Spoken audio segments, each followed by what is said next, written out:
కాదు ప్రపంచంలో ఉన్న హిందువులందరూ కూడా మనోవేదనకు గురవుతుంటే సాక్షి టీవీ, సాక్షి పేపరు వంటి దుర్మార్గమైన కరపత్రాల్లో విష ప్రచారం.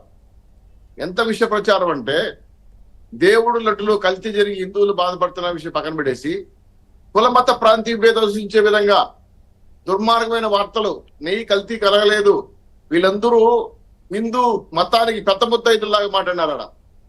కాకరించి ఊచేస్తారు భక్తలోకం. ఎందుకంటే నువ్వు వెంకటేశ్వర స్వామి దర్శనానికి వచ్చి దర్శనానికి లెటర్ పెట్టి నేను వస్తున్నానని చెప్పి 20 తారీఖు చెప్పిన తర్వాత రాకుండా ఎందుకు తప్పించుకొని పోయావు? పవన్ కళ్యాణ్ గారు వచ్చారు కదా, నీకేం బాధ, నీకేం నొప్పి అంటే ఆయన నోటీస్ ఇచ్చారంట నన్ను రావద్దని చెప్పి. అయ్యా జగన్మోహన్ రెడ్డి గారు, పులివెందుల ఎమ్మెల్యే, నీకు కనీసం బాధ్యత లేకుండా తప్పుడు ప్రచారం చేస్తున్న వ్యక్తిని చూసి గమనించాల్సిన బాధ్యత ఉంది. 27న హైదరాబాద్ లో సిబిఐ ఎంక్వైరీ ఉంది, ప్రత్యక్షంగా నువ్వు పాల్గొనాలి. అవును, దాన్ని తప్పించుకోవడానికి కొండకు వస్తానని చెప్పి అబద్ధం చెప్పావు. ఆ లెటర్ అక్కడ పెట్టి వాయిదా తీసుకున్నావు. ఇక్కడ తెలుగుదేశం పార్టీ, బీజేపీ, జనసేన నాయకత్వం, ఎన్డీ ప్రభుత్వం నీకు 5 మందికి +1 అంటే నీతో కలిపి 6 మందితో దర్శనానికి విత్ సెక్యూరిటీతో ఎయిర్పోర్ట్ దిగి నుంచి పైకి వెళ్ళి దర్శనం చేసుకుని తిరిగి మళ్ళీ మీకు వచ్చి వదిలిపెడతామని చెప్పారు. ఆహా కాదంట, వీళ్ళు హిందూ భక్తులు కాదు, హిందూ సమాజానికి పెద్ద ముత్తైదులాగా ప్రదర్శన చేస్తారంట బ్యానర్లు పట్టుకొని. ఆడ ఎయిర్పోర్ట్ దగ్గర జనం, రేణుగుంట దగ్గర జనం, తిరుపతి ఎంట్రన్స్ లో జనం, బల ప్రదర్శన చేయడానికి నువ్వు ఎవరు? ముఖ్యమంత్రి కూడా కాదే. పవన్ కళ్యాణ్ గారు 6 మందితో పోయారు పైకి నడుచుకొని, ఏదో పక్కన అభిమానులు వెనక 2 గంటల తర్వాత పోయారు. నువ్వు ఈ దేవదేవుడి కన్నా గొప్పడివా? లడ్డు పైన, ప్రసాదం పైన నీకు కనీసం మాట్లాడే అర్హత కూడా లేని వ్యక్తి నువ్వు. కల్తీ లేదని అబద్ధాలు చెప్తావు. ఏఆర్ డైరీకి మేము ఆర్డర్ ఇచ్చాము, కరెక్ట్ గా వచ్చింది అని అబద్ధాలు చెప్తావు. నీ చెంచాగాళ్ళు వైవి సుబ్బారెడ్డి కావచ్చు, కరుణాకర్ రెడ్డి గారు కావచ్చు, దుర్మార్గంగా దేవుడి గుండీలు కొలగొట్టడం కోసం ఏఆర్ డైరీ, ఆల్పస డైరీతో కూర్చొని వైష్ణవి డైరీతో సిస్టర్ కంపెనీ అగ్రిమెంట్లు వేసుకొని రోజుకు 16 టన్నులు కూడా ఉత్పత్తి చేయని ఏఆర్ డైరీకి 1000 టన్నులు ఆర్డర్ ఇచ్చాను. ఎంత కమిషన్ దొప్పావు? చుట్టుపక్కల డైరీలు ఎన్ని రకాల కల్తీలు చేశావు? 6 రోజుల నుంచి 8 రోజులు పడుతుంటే ట్యాంకర్ రాలేక మీరు 2 రోజులు వచ్చేస్తారు కొండ మీదకి పరిగెత్తుకుంటా.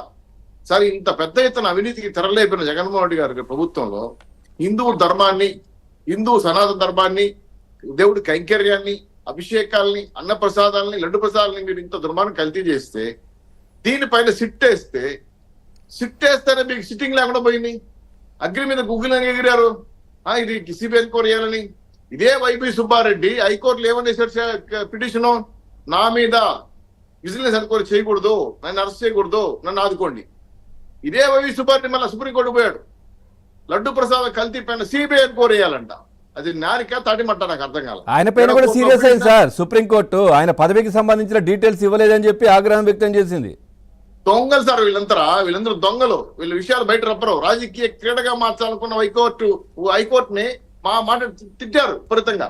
ఎందుకంటే పూర్తి స్థాయిలో మీ వల్ల కాదు, మీ వల్ల కానప్పుడు మీరు తీసుకున్నాం చర్యలు అని చెప్పిన తర్వాత ఎందుకు మీరు ఈ విధంగా చేస్తున్నారనే విషయం పైన పర్టికులర్ గా మాట్లాడుతూ ఉంటే పూర్తిగా నిర్లక్ష్య సమాధానం చెప్పిన వీళ్ళు, నేను చెప్తున్న హైకోర్టులో వైవి సుబ్బారెడ్డికి రాజకీయ నేపథ్యాన్ని దాపెట్టి మీరేసిన పిటిషన్లు, సుప్రీంకోర్టులో పిటిషన్లు పరిగణలో తీసుకొని తలంటున్నా తోలు దిగిపోవాలా? నీకు ఇంకన్నా సిగ్గుండక్కర్లా మళ్ళీ మైక్ ముందు కూర్చొని మాట్లాడుతున్నాం. ఎందుకంటే కేంద్ర ప్రభుత్వం వేసిన సిట్టు చాలా బాగుంది, మేము స్వాగతిస్తున్నాం. అంటే ఆంధ్ర రాష్ట్రంలో వేసిన సిట్టు మీ మొత్తం బతుకంతా బయటపడుతుందని చెప్పి, డీటెయిల్ వారీగా వచ్చే వివాదాల అంశాలను కూడా బయటకు వస్తాయని చెప్పి, ఎవరు ఎంత బొక్కేశారు దేవుడి సొమ్మని బయటకు వస్తుంది తెలిసిపోయిన తర్వాత ఈ రోజు కేంద్ర ప్రభుత్వం నిజంగానే స్వాగతించాలి. మన ప్రవీణ్ సూద్ ఆధ్వర్యంలో సిబిఐ డైరెక్టర్లు 2, అలాగే ఫుడ్ సేఫ్టీ నుంచి 1, రాష్ట్ర అధికారులు డీజీపీ నుంచి 1, 2, 5 మంది కమిటీలు వేశారు. మీకు వేసి మిమ్మల్ని ఎంక్వైరీ చేయమని తక్షణం చెప్పారు. కాబట్టి కాలపరిమితి కూడా ఇచ్చుంటే బాగుండేది. అయితే మీరు గగాయ్ గారు కానీ, విశ్వనాథ్ గారు కానీ గతంలో మీరు కామెంట్లు చేసిన దానిపైన మీరు మాట్లాడిన మాట్లాడిందండి, ఆంధ్రప్రదేశ్ కి ముట్టికాయలు వేశారా? చంద్రబాబు నాయుడు గారిని కోర్టు అర్చనలు పెట్టారా? సరే, సిగ్గుండక్కర్లా ఇవి సాక్షి పత్రిక, సాక్షి టీవీకి బుద్ధుండక్కర్లా 267 కేసులు ఓడిపోయారు. ఐఏఎస్ చేతులు కట్టుకొని కోర్టు